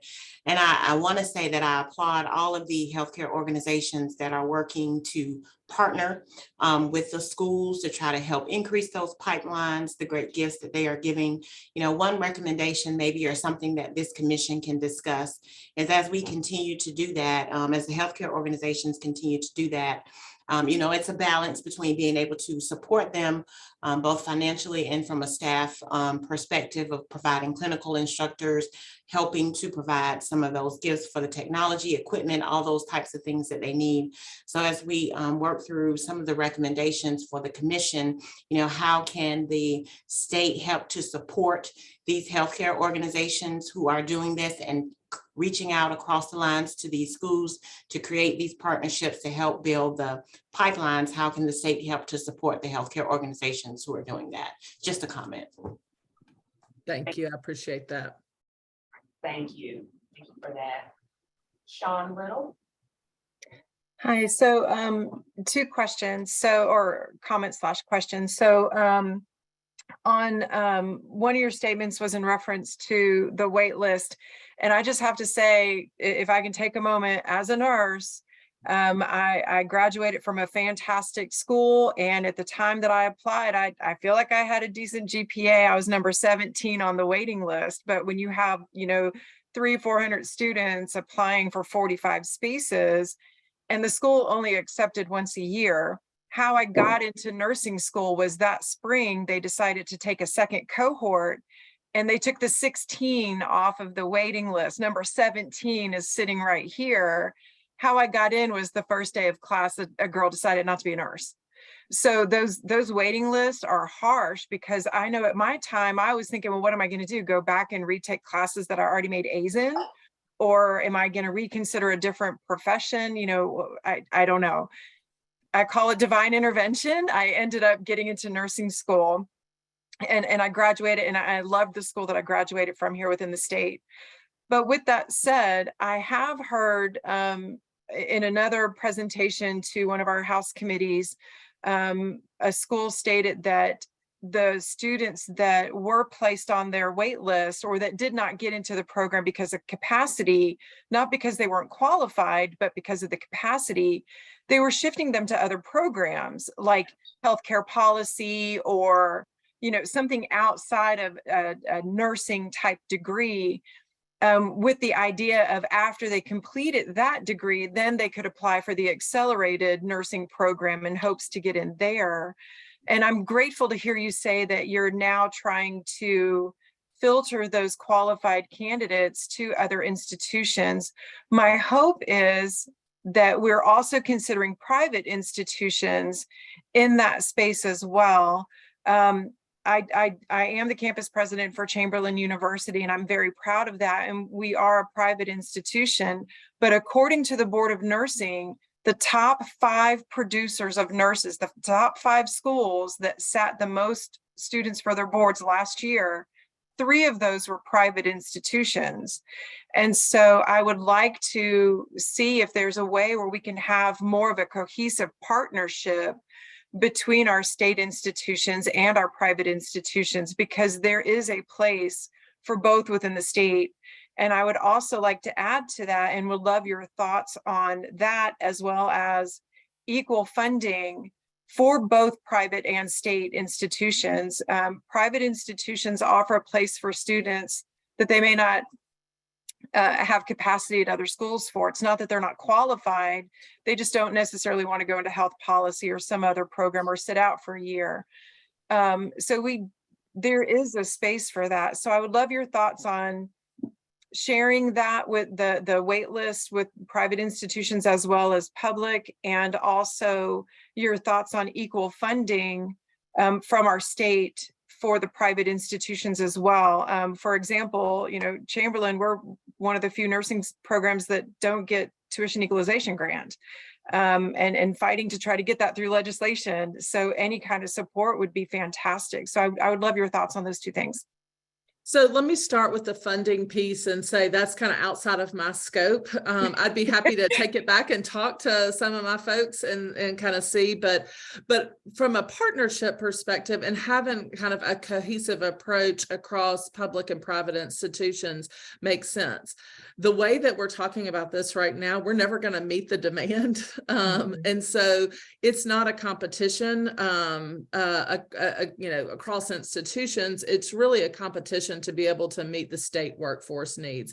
And so I welcome some conversations around how we can better partner. And we've thrown some kind of crazy ideas out there recently that we're just batting around. But as another kind of note that I didn't mention earlier, one of the things that we've done in academic affairs recently for the university system is to create a new functional area around academic innovation. And we intentionally are trying to use that unit to be able to meet workforce demands. And so even though, and we've put nursing and education in that reporting line, and both of those areas are highly regulated in terms of their accrediting bodies as well as their licensing bodies. But at the same time, we've got to be able to think differently about how we approach meeting these workforce needs. So I think this would be a great opportunity. The person who's going to be leading that is hopefully on this call listening. She is brand new into this position. She's done a lot of work around teacher prep programs, and we look forward to seeing her do some of the same things with our nursing programs. Thank you. I appreciate the answer and the support. I agree with you. We can't do it, individually and on our own. It has to be a cohesiveness. And that's one thing that I really appreciated about COVID. If anybody can say they appreciated anything about COVID, that was one of the few times that I actually saw institutions within the state all hand in hand partnering together to support our state. And that's what I would like to see, here moving forward, because it is a crisis and it is going to take all of our schools to be able to do it. So thank you so much. I appreciate it. A great presentation. All right, thank you both. Mary Chapman, you had a question or a comment? I'm going to label my comment, no applicant left behind. You mentioned the notion of the number of applicants versus the number admitted, and it's real. What's also real is that as we in our organizations look for variations in our care model, there are roles that those individuals could play. And play in some level of part-time, which would coincide with our need for flexibility in our typical 12-hour shifts. So I'm interested in if there are already existing or is there opportunity again to talk about sort of a statewide model that we adopt, that we do something very standardized with the applicants who've already raised their hand and say, I want to be in healthcare. So if we could get them into a hospital setting with some core job descriptions that they could perform and have some support from the state in terms of funding those individuals or setting up the infrastructure, I could see a yield of just the workforce as a whole, not just in nursing, but I could use them as sitters to expose them. I could use them as techs, but again, it crosses all of the conversations we're talking about in terms of job role, scope of practice. But I'm interested, if they don't exist, I do believe I'd like to add that to our list of perhaps there's a program in that that we could develop. I think that you bring up a great point, and what I can see and have been having some conversations on for years is how do we create a career progression ladder for people in healthcare? And one of the reasons I wanted to point out some of this credit for prior learning is because I do think that when we've got students who are qualified, but we don't have enough seats in an RN program, whether it's an ASN or a BSN, that maybe we encourage them to start at the LPN level and then do a bridge program to do, kind of a quick LPN to RN. And I think we have to have all of us sitting at the table to be able to have that conversation. And I do think that that's an opportunity that could come out of this workforce. All right, thank you both for that discussion, and thank you, Dr. Rayfield, for that great presentation. Sure. Our next presenter. You want to just make a comment about time? Yeah, I do want to make a quick time check. We have 11 minutes left in the meeting in this forum. So we do want to mention that we will stop at noon. Yeah. Yes, we will stop at noon, and the presentation that we are not able to see today, we will make plans to make that information available after this meeting and follow up with the commission members on that information. So our next presenter is Dr. Jermaine Worrell. He is the president of Augusta Technical College. Dr. Worrell, good afternoon. Good afternoon, and thanks for this opportunity. So I will definitely be brief so we can get everybody out here on time. I do want to quickly bring greetings on behalf of the Technical College System of Georgia. Our Commissioner, Greg Dozier, had asked me to just talk about some unique opportunities and programming that we're doing here in Augusta, and hopefully, which we believe will be a new model for the state of Georgia to emulate. So I always like to start off pictures with our students. This is what everybody's been talking about pretty much all day. How can we get students to graduation? What are pathways for them? And so really want to kind of highlight a unique partnership that we've been working on with one of our partners, Piedmont Augusta. And so I'll ask you to go to the next slide. So let me give you a quick story. The individual on the left there is Jim Davis. He's the current president and CEO of the hospital system. And I want to tell you about how our partnership really got started. I got in my role in November of 2020, right in the thick of COVID. And our college for a number of years had requests to the state to build a new healthcare facility. Our current facility is about 25,000 square feet. It was built in 1991 when we had 6 programs. We have 23 programs, and we completely outgrown the space. And we just weren't able to get state funding to build a new building. And so went to Jim and said, hey, I got a problem. I need space. And more importantly, I have a wait list. That same wait list you all were talking about. About 2 years ago, we had about 600 students on a wait list, not just for nursing, but for all 23 programs that really cover everything from respiratory care, occupational therapy, dental assisting, medical assisting, CNA, PCT, vascular. I mean, we're very thorough in our program offerings here in Augusta. And so Jim said, well, we got a nursing shortage. Of course, COVID was still a factor at that time. They needed about 200 plus nurses. And so we said, how could we collaboratively work together? You have a space, I got a need. And so we joined hands, and we signed an agreement January 13th of this year that allowed us to lease hospital space at their Somerville Hospital location. And let me kind of talk about why this is important. Those of you who are in higher ed, and I know my friend at the Board of Regents would understand this. The time that it would take to get funding from the state, you get design money year 1, construction year 2, you're starting to build it year 3, you're getting FF&E. And so you're looking at a 4 to 5 year period to get a new building to even begin programming. And so the ability to lease, number one, a space, but also a hospital. The hospital space at Somerville is about 400,000 square feet. All the technologies are already in there. And ideally, what I presented to the hospital is a model that we're seeing around the country. If you look at Houston Community College, they have a healthcare campus that's a part of the Texas Medical Center. And if you look at Charlotte, Charlotte Piedmont has a partnership with the hospital system there. And so this was not a new idea, but really a retrofit of using existing hospital space to really grow nursing.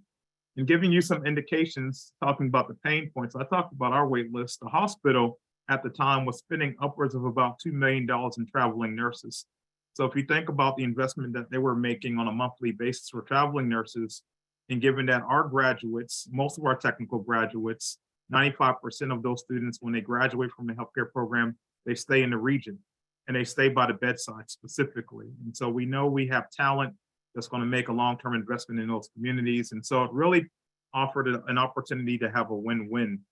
And so when we looked at that, our goal was to increase the college's nursing capacity program. Our current capacity is about 60 students that we take in once a year. Working with the new space and as well as working with the hospital, our ultimate goal was to increase capacity by 100 this year, 50 in 2023, and 50 in 2022. So we're moving to about 226 students that would be in our ASN program. That is significant. And within 5 years, we want to be able to graduate 200 ADNs a year. And we're working on that pathway. And so just wanted to give you kind of a backdrop on what we're doing. And so if we go to the next slide,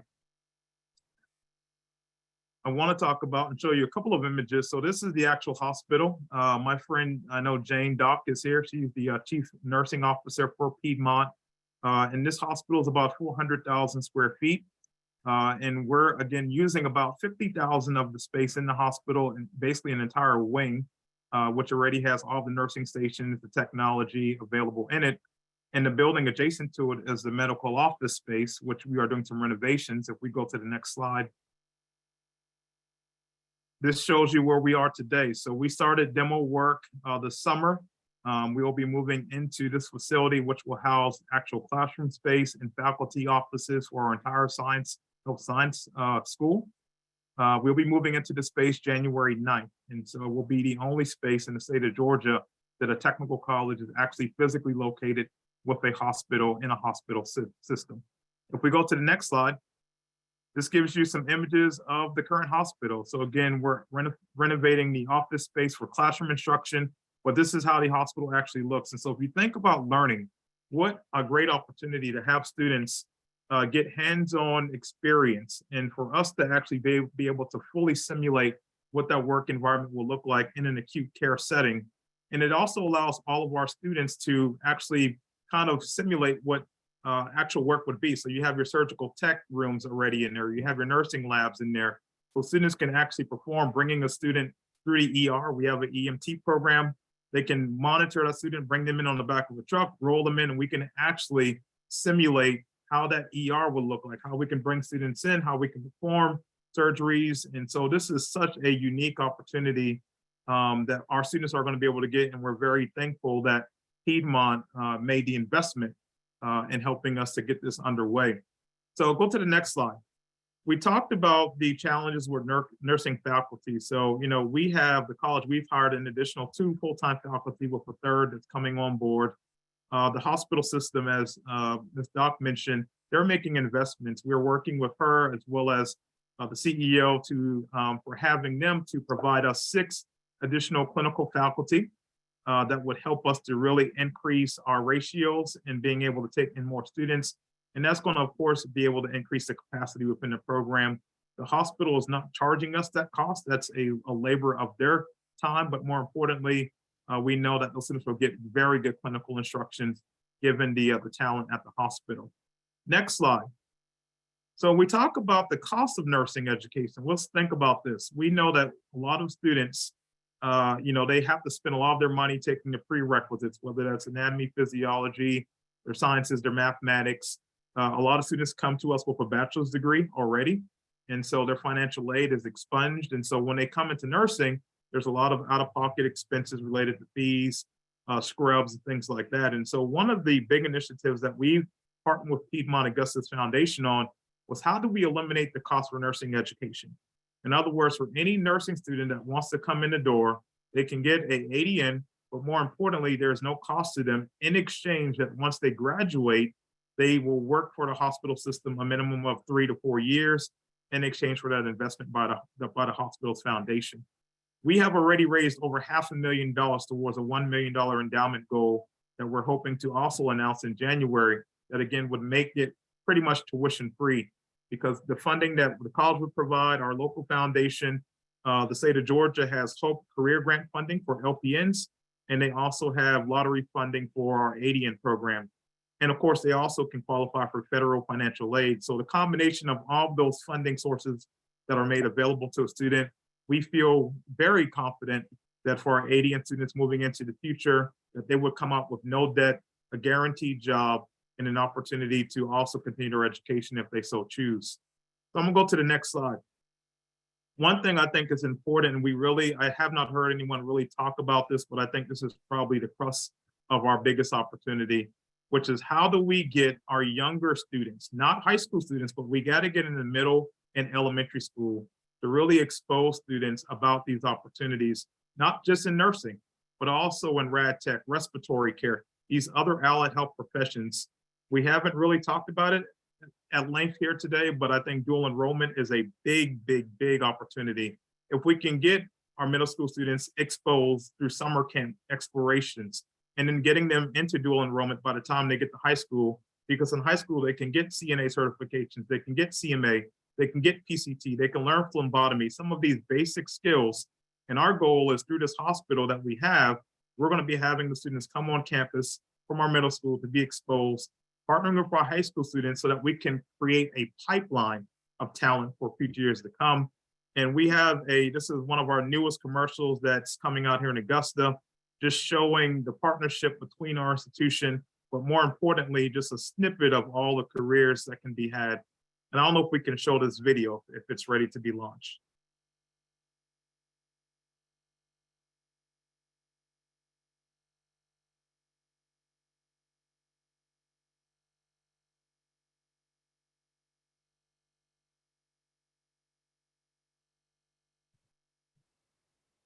I'm not sure if there's sound. I can't hear it on my end.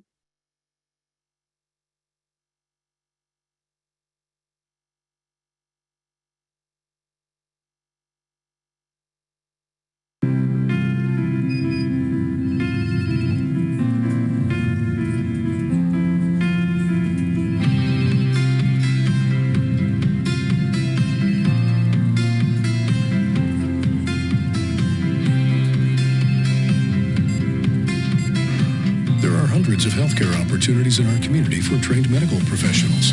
Learn more about the programs offered through the Augusta Technical College School of Health Sciences. It's time. So hopefully you got the I guess the summary of all of that. One last comment I'll make, and I think this is a great opportunity for all of our healthcare partners, goes back to career laddering. And so we've already been talking to them, AU, Aiken Regional, about how can we take someone who's an incumbent worker, if they're an environmental service person, how can we put them on a CNA pathway? How can we provide these short-term programs that can really scale individuals that are already in the workforce but want to move up into higher areas? And so again, for time's sake, I'm going to stop there. That covers the content that I wanted to provide, but I'll be glad to answer any questions if there are any. Thank you so much, Dr. Worrell. That was a great presentation. We are at time, commission members. So if you have any questions or comments for Dr. Worrell, please share those with me. I will share those with him and then provide you with any feedback he has to your questions or comments. We did get confirmation that we will hear the Georgia Independent College Association presentation during next month's forum. So we're really looking forward to that. And I want to send a sincere appreciation to all presenters today for working with me to get this coordinated. The presentations were wonderful and very insightful. So thank you for that. And so I'll turn it over to Chair Noggle with any closing comments. Thank you, Sean. And again, thank you to all our presenters. Lots of great, valuable information and certainly some insights that are challenging us to think a little bit about this. We will make sure to, I see Mary Chapman's question, We'll make sure that we distribute the presentations from today to the commission members, as well as post them on our Healthcare Workforce Commission website, linked to from the DCH website. We already have a number of folks that have expressed interest and would like to present at the next forum, which hopefully, barring any inclement weather, will be in person in Albany. We'll get details out on that as soon as we can for later in the month of October. But if you have thoughts or follow-up thoughts or questions, or if this really gets your mind thinking about what some potential solutions could be, it certainly has keyed up a few things for me that I want to take back and do a little research on and maybe talk about next time or one of our subsequent meetings. But please let us know if there's something that you want a little bit more information on, or somewhere that you're starting to hone in on where this commission can really focus our report. Again, our challenge is to look for practical solutions that could be implemented with relative simplicity or ease, that not super heavy on a financial commitment or a huge omnibus legislative package, but some things that we can find some quick wins to provide some immediate relief into the healthcare workforce industry, but also open to ideas and things that will provide some longer term, more sustainable strategies and options for shoring up the healthcare workforce in Georgia. So again, I appreciate all of you participating today. I'm sorry we're a couple minutes over, but felt like it was well worth it to hear, especially this last one from Augusta Tech. Thank you so much. GHA, Jimmy with Hometown Health, Stewart and USG, we will likely reach back out to you maybe for some follow-up information and some further conversation as we start to think about solutions and how those things might be perceived or impact your respective organizations. So look forward to continuing our dialogue. Thank you all so much. We'll look forward to seeing you next time. Have a great afternoon. Stay safe. Thank you.